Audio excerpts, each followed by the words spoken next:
नमस्कार, मेरा नाम है सोनल मिरोत्रा कपूर। आप देख रहे हैं एनडीटीवी इंडिया। और क्या आप जानते हैं कि बिल गेट्स ने कहा कि करेंसी ऑफ द फ्यूचर जो है वो डिजिटल होने वाली है। इतने लोगों ने बात करी है, बहुत जाने माने लोगों ने ये बात करी है कि जो इंटरनेट ने इंफॉर्मेशन की हाल करी, जो एक तरह से रेवोल्यूशन आया उसके बाद, वैसा ही एक रेवोल्यूशन कैश और बैंकिंग स्ट्रक्चर में आने वाला है। ये सब संभव होगा क्योंकि एक क्रिप्टो करेंसी के नाम से बहुत बड़ा जायंट अभी है हमारे आसपास जो ये पूरा रेवोल्यूशन ला सकता है। अब ये क्रिप्टो करेंसी क्या है? क्या ये गैम्बल है कि क्या ये एक इन्वेस्टमेंट है? क्या ये गोल्ड ऑफ द फ्यूचर है या सिर्फ एक, जिसे कह सकते हैं, सोशल मीडिया बबल है, मिथ है? इसके बारे में आज हम जानकारी हासिल करेंगे। तो चलिए आपकी मास्टर क्लास शुरू करते हैं कि क्रिप्टो करेंसी आखिरकार है क्या। सबसे पहले शुरू करते हैं कि क्रिप्टो करेंसी का मतलब क्या होता है। तो क्रिप्टो का मतलब होता है, हमने इसको 2 वर्ड्स में अगर आप डिवाइड करें, क्रिप्टो का लिटरल मतलब होता है सीक्रेट, या इस कॉन्टेक्स्ट में अनोनिमस, मतलब जो अपनी पूरी आइडेंटिटी रिवील ना करे। और करेंसी तो आप जानते हैं इसका मतलब होता है मनी। क्रिप्टो करेंसी एक ऐसी करेंसी है जो किसी बैंक के द्वारा नहीं चलाई जाती, किसी देश की अथॉरिटी के द्वारा चलाई नहीं जाती। अगर आप इस पे एक्सचेंज करें, कोई चीज खरीदें या बेचें, तो इसमें कोई भी मिडलमैन नहीं होता है। जैसे अगर आप बैंक के थ्रू कोई इंटरनेशनल पेमेंट करते हैं तो उसमें एक कट जाता है, एक परसेंटेज होता है जो बैंक लेता है वो ट्रांजैक्शन करने के लिए, बुक कीपिंग करने के लिए। लेकिन इसमें ऐसा कुछ नहीं है। ये सब एक कोड के थ्रू चलता है जिसका नाम है ब्लॉकचेन। ब्लॉकचेन पे वापस जाएंगे, पूरी टेक्नोलॉजी पे वापस जाएंगे, उसमें कंफ्यूज मत हो जाइए। लेकिन मोटा मोटा क्रिप्टो करेंसी क्या है उस पर बढ़ते हैं, आगे बताते हैं आपको। बिटकॉइन के नाम पर लोग काफी कंफ्यूज हो जाते हैं। बिटकॉइन एक क्रिप्टो करेंसी का ही एक फॉर्म है। जैसे आपका डॉलर होता है, जैसे रुपीज होते हैं, जैसे यूरो होता है, वैसे ही क्रिप्टो करेंसी में एक करेंसी है जिसका नाम है बिटकॉइन। बिटकॉइन सबसे ज्यादा पॉपुलर करेंसी भी है। लेकिन क्या आपको पता है कितनी सारी करेंसीज होती हैं क्रिप्टो में? करीब 4000 ऐसी करेंसीज हैं बाहर क्रिप्टो नेटवर्क के अंदर। बिटकॉइन के बारे में तो सब जानते ही हैं। उसके अलावा एक करेंसी जो दूसरे नंबर पर आती है, जिसके बारे में लोग काफी आजकल बातचीत भी कर रहे हैं, उसका नाम है एथीरियम। तो इस करेंसी से होता क्या है और ये पूरा ट्रेडिंग चलता क्या है? अगर कोई बैंक नहीं है तो इसे चलाते कैसे हैं? इसमें कोड होता है और इसकी जो बुक कीपिंग, अगर आप कह सकें एक एग्जाम्पल के तौर पर, तो ये बुक कीपिंग जो है, ये जो कोड्स जो लिखते हैं वो ही करते हैं। ये एक ओपन नेटवर्क है तो सबको ही देख सकते हैं। आपकी आइडेंटिटी नहीं रिवील होती, ये नहीं पता चलेगा कि सोनल मेहरोत्रा कपूर ने ये बैंक अकाउंट खोला है, लेकिन मेरा एक कोड होगा जो सबके लिए ओपन होगा। सब देख सकते हैं कि मैंने क्या ट्रांजैक्शन करा है, कैसे करा है। एंड क्योंकि ये इतने सारे कंप्यूटर्स पे रेप्लिकेट होता है तो कोई एक कंप्यूटर पे हैक करके उसे बदलना या चीट करना आसान नहीं है, क्योंकि आपको उतनी ज्यादा, ब्लॉकचेन टेक्नोलॉजी ऐसे काम करती है कि आपको उतनी ज्यादा कंप्यूटर्स पे चेंज करना पड़ेगा। क्रिप्टो करेंसी जब पहले आया था तो ये इस कॉन्सेप्ट से आया था कि आप खरीद बेच सकेंगे चीजें इस करेंसी से। लेकिन अब इसका सबसे बड़ा ट्रेड हो रहा है। जैसे आप स्टॉक मार्केट में स्टॉक्स के ऊपर ट्रेड करते हैं, वैसे अलग अलग क्रिप्टो करेंसीज की वैल्यूएशंस पर, उनकी डिमांड और सप्लाई को लेकर उस पर ट्रेडिंग चल रही है। लोगों ने रातों रात बिलियनर्स बने हैं क्रिप्टो करेंसी में पैसे डाल के, रातों रात अपने सारे पैसे गवा भी चुके हैं। मैंने रातों रात इसलिए कहा क्योंकि ये 24 घंटे चलता है पूरा नेटवर्क और 7 दिन भी चलता है। तो इसके बारे में बहुत बातें हुई हैं।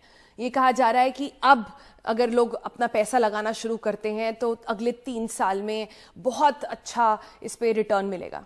पर ये क्रिप्टो करेंसी काम आखिर कैसे करता है? ये जो डिमांड और सप्लाई का सिस्टम है, ये चलता कैसे है? इलॉन मस्क ने बोला था कि वो अपने पैसे लगा रहे हैं क्रिप्टो करेंसी पर और रातों रात इसकी प्राइसिंग जो है और उसकी डिमांड बढ़ गई। फिर उन्होंने वो लेकिन वापस भी ले लिया। उन्होंने पहले कहा था कि उनकी जो गाड़ियां हैं टेस्ला की, वो लोग खरीद पाएंगे बिटकॉइन से, लेकिन फिर वो भी उन्होंने वापस ले लिया। तो ऐसे बहुत सारी चीजें हैं जो अभी अवेलेबल नहीं है, जो अभी इसमें पक्का श्योरिटी नहीं है कि आने वाले समय में इस पर क्या होने वाला है। तो पॉजिटिव्स तो आपने बहुत सुने होंगे। कुछ ऐसी क्या चीजें हैं जिसकी वजह से लोगों को अभी भी डर लगता है क्रिप्टो करेंसी में अपना पैसा डालने से? सबसे पहले कि इसकी वॉलेटिलिटी बहुत होती है। कोई बेसिस नहीं है इस बात का। जैसे आप स्टॉक मार्केट का ही हम उदाहरण ले लें, आप किसी शेयर में अगर इन्वेस्ट करते हैं तो आपको पता होता है कि उस कंपनी का, उस शेयर का पीएनएल क्या है, आगे एक्सपेंशन के प्लान्स क्या हैं, क्या कोई टेक ओवर होने वाला है या एक्सपैंड करने वाले हैं या इसके एक्सपेंसेस होने वाले हैं, तो आप उसके बेसिस पर लगाते हैं पैसा कि भाई ये कंपनी आगे वाले समय में आगे अच्छा कराने वाली है, तो इस पे दाव लगाया जा सकता है। लेकिन इसमें तो ऐसा कुछ नहीं है। लेकिन बिटकॉइंस में या क्रिप्टो करेंसीज में एक वाइट पेपर निकलता है जिसमें उसकी कुछ डीलिंग्स वगैरह लिखी होती हैं, लेकिन at the end of the day जितने ज्यादा लोग इसमें इन्वेस्ट करेंगे, वो कहा जाता है उतनी ज्यादा इसकी जो वॉलेटिलिटी है वो कम होगी। दूसरा जो क्रिटिसिज्म इस पर आता है कि ये एक एक्सचेंज की तरह अभी तक यूज नहीं हो सकता। जैसे मैंने आपको बताया कि इलॉन मस्क ने बोला था कि आप गाड़ियां खरीद सकते हैं, बर्गर किंग ने एक बार बोला कि आप बर्गर्स खरीद सकते हैं, लेकिन वो सब वापस ले लिया गया। एक और एनवायरमेंट कंसर्न आता है इसमें, बहुत इंपॉर्टेंट, क्योंकि इतने सारे कंप्यूटर्स पे टैबुलेशन हो रहा है, उतनी ज्यादा एनर्जी लग रही है। तो ये कहा जा रहा है कि भाई ये क्या आने वाले समय में अगर ऐसे ही चलता रहा तो कितनी एनर्जी कंज्यूम करेगा। और चौथा और सबसे इंपॉर्टेंट क्रिटिसिज्म परहैप्स जो इसमें चल रहा है वो ये है कि क्योंकि ये अनोनिमस है, इसे क्रिमिनल यूज में यूज करा जा सकता है, क्योंकि इस पे कोई रेगुलेशन नहीं है, कोई सरकार देख नहीं रही है कि कौन लोग ये ट्रांजैक्शंस कर रहे हैं, कहां पर इस्तेमाल हो रहा है। तो ये कई सारी चीजें हैं क्रिप्टो करेंसी के बारे में जो मैंने आपको बहुत बेसिक बताया है, एक बिगिनर्स क्लास जो होती है वो समझाइए। लेकिन इसके बारे में और जानकारी लेते हैं, हमारे गेस्ट की तरफ चलते हैं। आज हमारे साथ हैं सिद्धार्थ सोगानी, ये सीईओ हैं ट्रिबागो ग्लोबल इंक के। आदित्य सिंह हैं, ये को फाउंडर है क्रिप्टो इंडिया के। और निश्चल शेट्टी हैं, ये फाउंडर और सीईओ हैं वजीरेक्स के। तो ये तीन जो जेंटलमैन हैं हमारे साथ, ये तो अपना पूरा काम चलाते हैं सिर्फ लोगों के क्रिप्टो करेंसीज में ट्रेड करा के, उनको एडवाइस देकर, गवर्नमेंट्स को, सरकारें जो इसमें इन्वेस्ट कर रही हैं उनको क्या करना चाहिए, इन सबको लेकर ये लोग इन्वेस्ट करते हैं। तो इनसे बेटर जानकारी हमें नहीं मिल सकती। लेकिन हम बहुत बेसिक लेवल पर आज समझने की कोशिश करते हैं कि क्या है। आदित्य से शुरू करते हैं। आदित्य, हमने देखा और कई सारी जो इवैल्यूएशंस हुए हैं कि पैंडेमिक के समय में पिछले एक साल के अंदर जितना इंडियंस ने, ग्लोबल पर्सपेक्टिव तो है ही इस पर और उसके आप कुछ हमें नंबर्स भी दे सकते हैं, लेकिन इंडिया में सिर्फ पिछले एक साल में क्रिप्टो करेंसी के ऊपर जो यूजर्स हैं वो करीब 600% ऊपर चले गए हैं। इतने सारे लोगों ने अब थोड़ा गैम्बल करना शुरू कर दिया क्रिप्टो करेंसी में। ऐसा क्यों हो रहा है? क्या एक्साइटिंग बनाता है क्रिप्टो करेंसी इन लोगों के लिए? आई थिंक पेंडेमिक का जो टाइम था वो एक ऐसा टाइम था जहां पर काफी लोगों की जो जॉब्स थी वो चली गई, उनके पास अर्निंग के जो सोर्सेज थे उस पर काफी बड़ा इम्पैक्ट पड़ा। तो वहां पर बहुत सारे लोग ऐसे ऑप्शंस देख रहे थे जहां पर वो ऑनलाइन या कुछ काम करके यहाँ पर पैसे जो हैं उसको अर्न कर सकते हैं। तो वहीं पर क्रिप्टो, क्योंकि उस टाइम पे काफी ऑल ओवर द वर्ल्ड काफी पॉजिटिव उसको लेके चीजें आ रही थी। यूएस के अंदर फर्स्ट टाइम वहां पर ओसीसी, जो आप इक्विवेलेंट टू आरबीआई एक तरह से आप मान सकते हैं, उन्होंने इस तरह की रूलिंग दी कि अब बैंक्स जो हैं वो क्रिप्टो कस्टडी ऑफर कर सकते हैं। बड़ी बड़ी फर्म्स ने इन्वेस्टमेंट करना चालू किया, पेपैल ने सर्विसेज ऑफर करनी चालू करी। तो उसके कारण क्रिप्टो के अंदर जो रश था बेसिकली वहां से स्टार्ट हुआ। और जब वो रश चालू हुआ तो वो चीज धीरे धीरे करते हुए इंडिया के अंदर भी है, जहां पर लोगों ने ये अपॉर्चुनिटी देखी कि अगर ये एक ऐसा फील्ड है जहां पर बहुत जल्दी प्राइस राइज हो रहा है तो हम बहुत जल्दी इसके अंदर पैसा कमा सकते हैं। लेकिन एक वो मिसकंसेप्शन है, आप किसी भी फील्ड के अंदर जाते हैं तो वहां पर आपको कभी भी इस तरह से एंटर नहीं करना चाहिए ये व्यू पॉइंट लेके कि आप रातों रात करोड़पति बन जाएं, ऐसा कुछ बन जाएं, क्योंकि वैसी चीजें पॉसिबल होती नहीं है।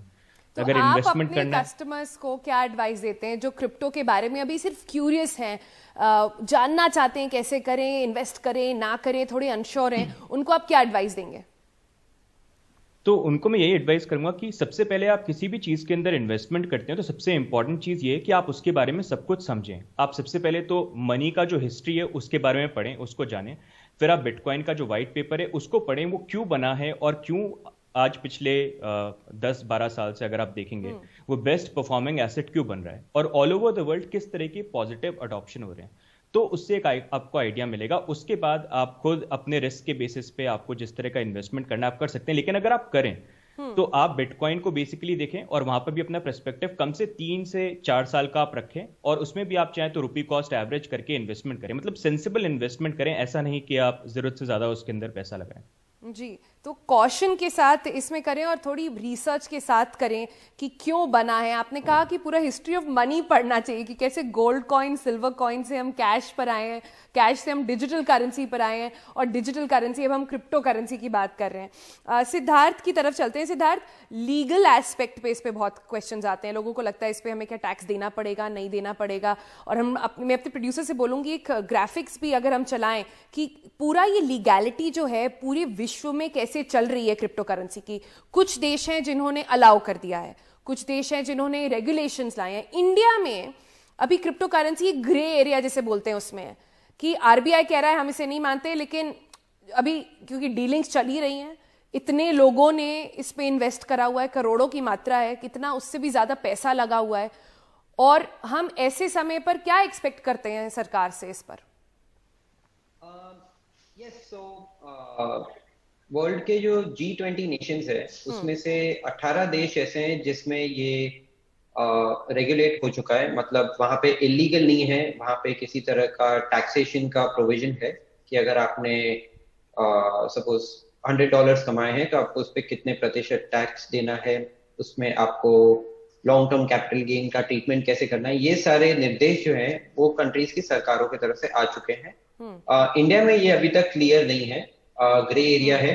तो यहाँ पे वी एडवाइस कि आप आपका जो करंट टैक्स स्लैब है विच इज 30% या जो मैक्सिमम स्लैब है आप वो भरें।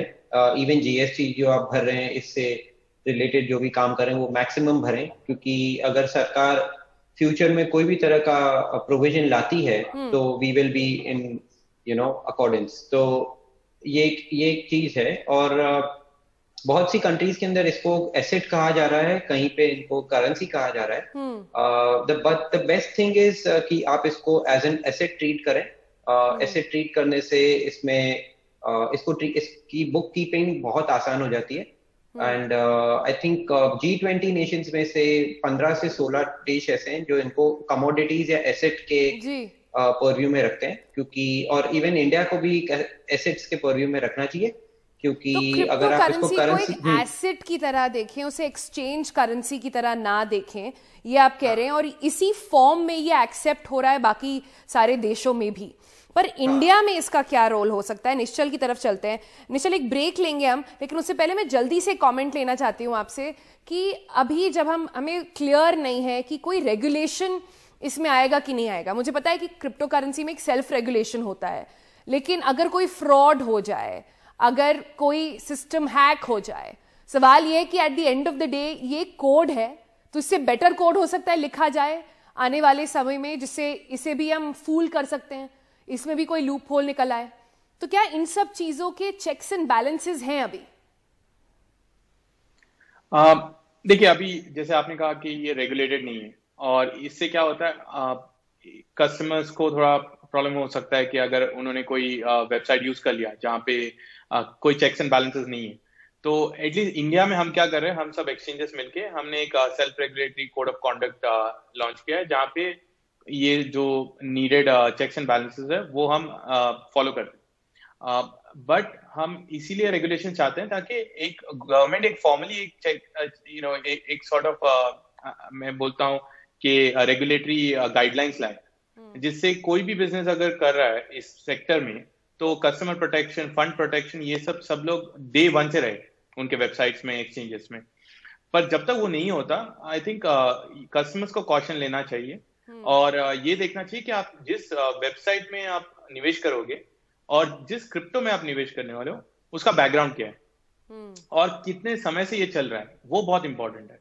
जैसे बिटकॉइन फॉर एग्जांपल 10 साल से चल रहा है और कभी हैक नहीं हुआ है, तो आपको पता है एक स्ट्रांग नेटवर्क है और इसमें करीबन 40-50 मिलियन लोग पूरे दुनिया में बिटकॉइन खरीद चुके। अब कोई नया टोकन आपने सुन लिया कि लॉन्च हुआ है, पर उसमें शायद 10,000 लोग भी नहीं रहेंगे, तो आपको पता है कि उसमें रिस्क उतना ही ज्यादा है क्योंकि किसी ने अभी तक उसको टेस्ट नहीं किया है और शायद 1 महीने भी नहीं चला है अब तक। तो ये आपको सोच समझ के निवेश करना चाहिए, सोच समझ के करना पड़ेगा। एक छोटा सा ब्रेक लेते हैं, जब हम ब्रेक से वापस आएंगे तो हम बात करेंगे कि आखिर ये जो प्राइसिंग है बिटकॉइन की या किसी और क्रिप्टो करेंसी की, वो इतनी फ्लक्चुएट क्यों करती है और कैसे करती है, और अगर आप इन्वेस्ट करना चाहते हैं तो क्या ट्रेंड्स आपको वॉच आउट करना चाहिए। एक छोटे से ब्रेक के बाद।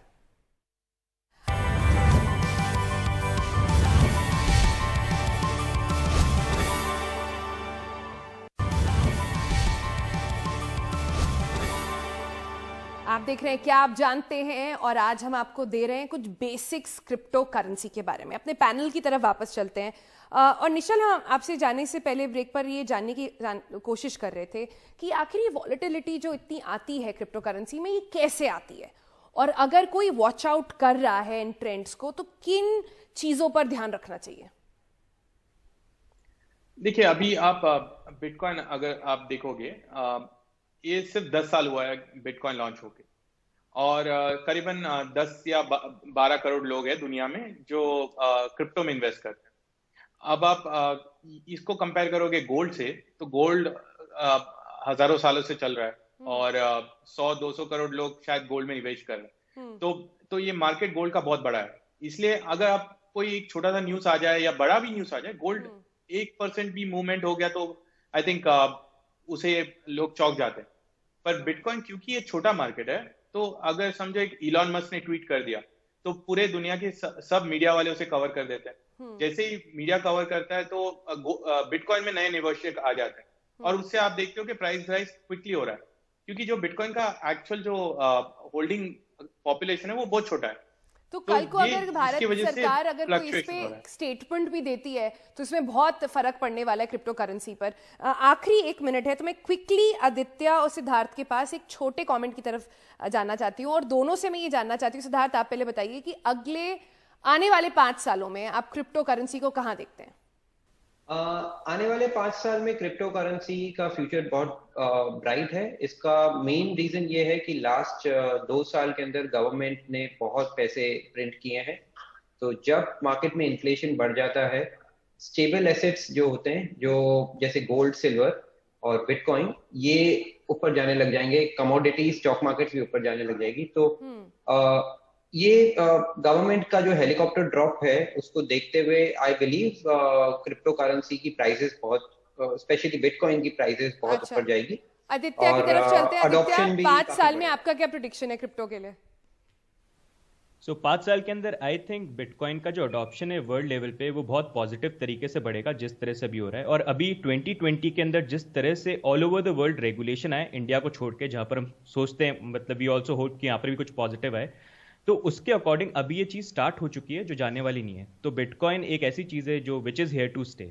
तो ये एक काफी, पर अभी हमें देखना पड़ेगा कैसे जाता है। आज के प्रोग्राम में हमने बहुत बेसिक समझने की कोशिश करी। अगर आपको ये प्रोग्राम अच्छा लगा और आप और जानकारी चाहते हैं क्रिप्टो के बारे में तो हमें जरूर लिखें।